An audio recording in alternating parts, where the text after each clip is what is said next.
My research project is concerned with ceramics. Now, the big problem with ceramics as we know them today is that they're brittle. So if we drop them, they shatter. And that makes them impractical for a lot of high-tech applications because we can't have those shatter at any moment. And so what we're trying to do is to build a ceramic that is not brittle, but tough. And to do that, we went out into nature and found some of the toughest ceramics that you can find, which exist in this nacre, which is mother of pearl in these oyster shells here.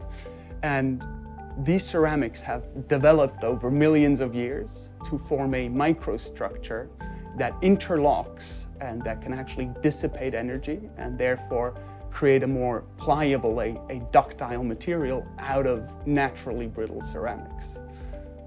And what we do is we take inspiration from that structure and we try to recreate this interlocking structure using a 3D printer. So we're using high-definition resin printing to get the microstructure exactly right and build a whole new type of ceramic that will be tough.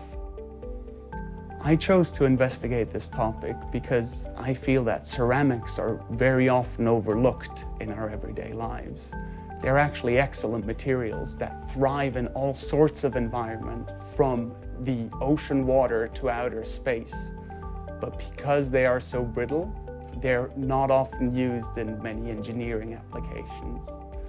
And in this project, we go into nature and we find inspiration from nature's wonders to build a new type of ceramic that can hopefully be used to create more sustainable materials for applications all the way from our mobile phones to new nuclear reactors that will power our energy in the future.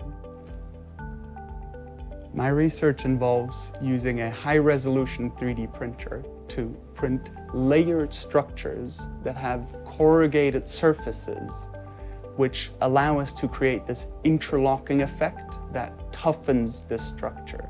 We then pyrolyze the polymer structure that we have, turn it into a ceramic, and achieve a tough ceramic in that way.